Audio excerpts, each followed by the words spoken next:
Salut à tous, aujourd'hui une petite vidéo un peu coup de gueule parce que du coup Tesla vient de sortir ses nouveaux prix et là par exemple à Paris 2, 47 centimes du kilowattheure. Alors je sais pas vous, mais moi quand j'ai acheté ma Tesla, mon vendeur Tesla m'a dit vous savez monsieur, Tesla n'a pas vocation à faire de l'argent sur les superchargeurs, etc. Et donc du coup ça restera toujours à prix coûtant.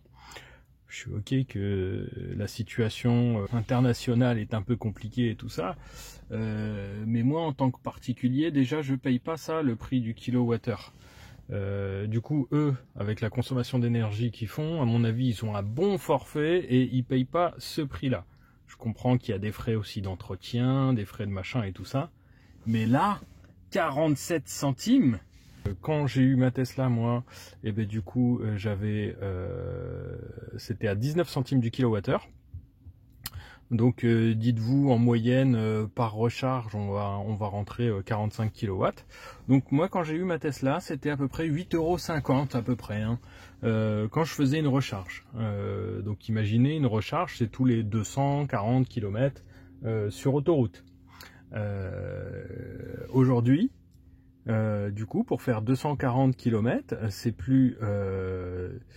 jusqu'à 47 centimes par 45 kWh, ce qui nous donne 21 €, contre 8 € il y a 2 ans. Donc ça fait une augmentation quand même assez violente en 2 ans.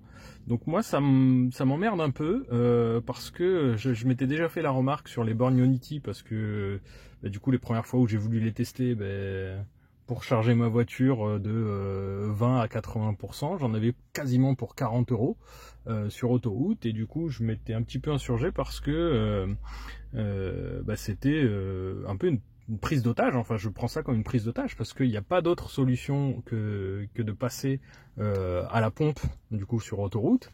Mais là, enfin sur les bornes Ionity, c'était violent quoi. C'était quasiment 40 balles pour faire 240 km, ça fait un peu mal au cul.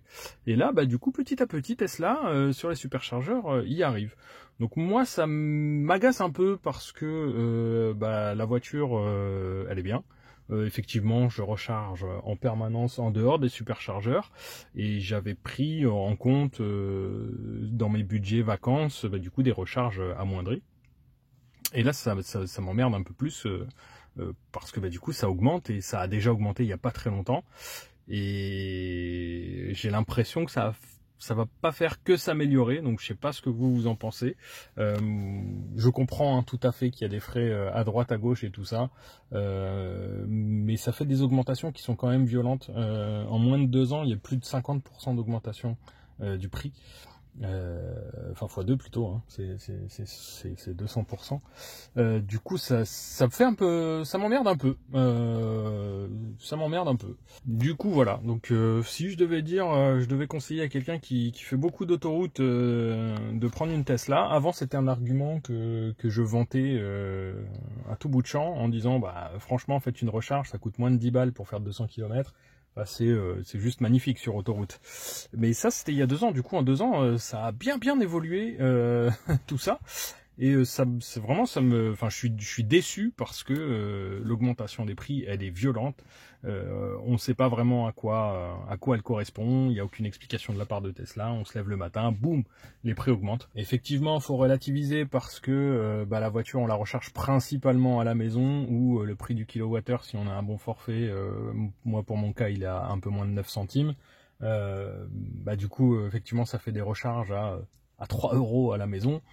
C'est pas foufou quoi, un peu plus de 3 €, mais voilà, comparé aux 20 € sur autoroute, voilà, et encore, on n'est pas sur autoroute. C'est là aussi où il y a un petit truc, c'est que les superchargeurs de Tesla ne sont pas sur autoroute, et du coup on ne profite pas des aires de repos sur autoroute. On est obligé de sortir, donc du coup ça nous fait sortir, payer un péage, arrêter à l'autoroute, reprendre le péage, et généralement, la portion d'autoroute qu'on a prise, en comptant les sorties, elle vaut plus cher. Donc techniquement, on va payer de plus en plus cher, et vraiment, on va arriver au prix du thermique, alors que l'électricité de base, voilà, c'est pas ça.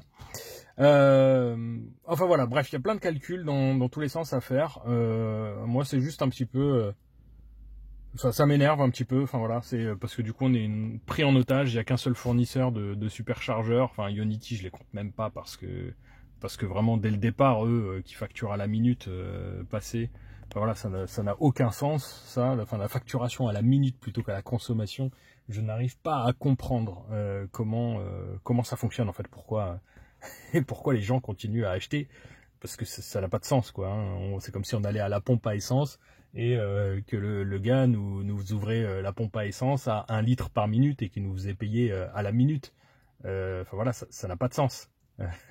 Alors que d'autres pompes, elles vont faire du 100 litres à la seconde. Enfin, ça n'a pas de sens. Du coup, ce débit à la minute, je sais que c'est compliqué à calculer, l'électricité fournie, délivrée, consommée, machin et tout ça.